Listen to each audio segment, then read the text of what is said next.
রাত পোহালে বুধবার রাজ্যের 6 বিধানসভা কেন্দ্রে উপনির্বাচন। তার আগে সোমবার সকাল থেকে মেদিনীপুর কলেজ ডিসিআরসি সেন্টারে শুরু হয়েছে ভোট গ্রহণ প্রক্রিয়ার প্রস্তুতি।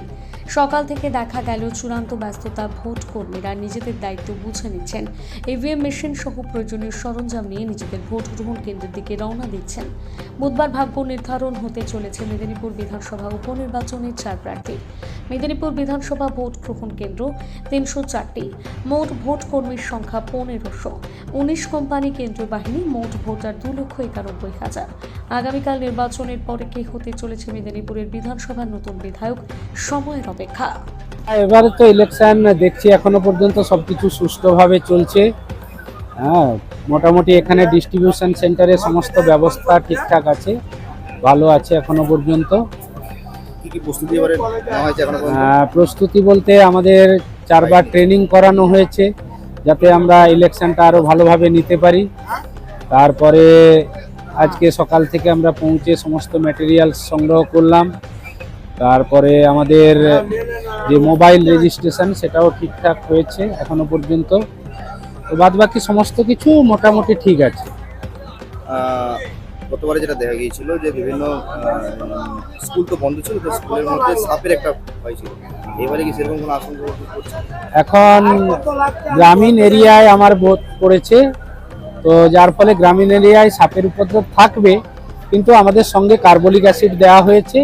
এবার আমরা বুথে গিয়ে দেখব পাশাপাশি যে বুথটাতে কোনো ফাটা বা কিছু আছে কিনা, তাহলে সেগুলোতে একটু ব্যবস্থা নিতে হবে। বুথে সেন্ট্রাল ফোর্স থাকছে? হ্যাঁ, প্রত্যেকটা বুথে সেন্ট্রাল ফোর্স থাকছে।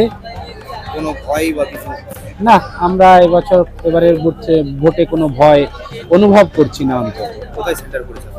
আমার বাঁকিবাঁধ প্রাইমারি স্কুল, ওই 10 নম্বর বুথ। আমি এসছি নারায়ণগড় ব্লকের বেলদা থেকে। আপনার নাম? তাপস কুমার মাইতি। কত বছর এই করছেন? হ্যাঁ, এখনো 30-32 খানা ভোট করা হয়ে গেছে। প্রস্তুতি আপনারা দেখতেই পাচ্ছেন, আমাদের ডিসি ভেন্যু টোটাল প্রিপেয়ার, সমস্ত কিছু রেডি, এবং আমাদের পোলিং পার্টিও সমস্ত প্রায় রিপোর্ট করে গেছে। অল্প কিছু জন যারা কোনো কারণে আসতে পারেনি, আমরা রিজার্ভ থেকে ট্যাগিং করছি। খুব তাড়াতাড়ি দেখবেন, এখন ডিসি ভেন্যু এতটা ভিড় রয়েছে, খুব তাড়াতাড়ি পোলিং পার্টি ডিসপার্স হয়ে যাবে। উইদিন 2 আওয়ার্স মধ্যে আমরা পুরো পোলিং পার্টিকে মুভ করিয়ে দেবো, তারা রেসপেক্টিভ লোকেশনে চলে যাবে। তাদের যে নির্ধারিত ভেহিকেল যেটা রয়েছে সেই ভেহিকেলে করে তারা পৌঁছে যাবে। হাফ সেকশন করে প্রত্যেক বুথে ইন জেনারেল কোর্সে আছে, তবে সেটার স্কেল কিছু আপ ডাউন আছে, যেগুলো মাল্টি বুথ প্রেমাইজ যেগুলো আছে, মানে একই বুথে হয়তো 4টে পোলিং স্টেশন রয়েছে, 6টা পর্যন্ত রয়েছে টাউন এরিয়াতে, সেইগুলো স্কেল ওটা মানে যেটা একদম অ্যাজ পার হওয়ার কথা সেটা রয়েছে। ইন জেনারেল যদি বলেন হাফ সেকশন করে সেন্ট্রাল ফোর্স সব জায়গায় রয়েছে।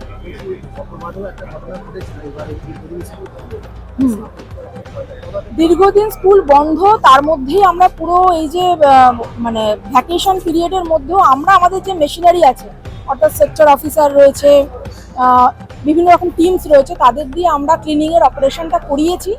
এবং মিউনিসিপ্যাল এলাকাতে আমাদের মিউনিসিপ্যালিটির এক্সিকিউটিভ অফিসারকে আমরা রিকোয়েস্ট করেছি, তারাও ক্লিনিং করানো, ওয়াটার ট্যাঙ্কার পাঠানো ইত্যাদি যা যা আছে সমস্ত রকম এফোর্ট আমরা নিয়েছি। এবং আজও যে পোলিং পার্টি ঢুকবে সেখানে সেক্টর অফিসাররা তাদেরকে অ্যাটেন্ড করার জন্য থাকবে। কেউ কোনো প্রবলেম যদি রেজ করে সঙ্গে সঙ্গে আমরা সেটা চেষ্টা করবো অ্যাটেন্ড করার। বিগ নিউজ, সবার আগে সবার সাথে।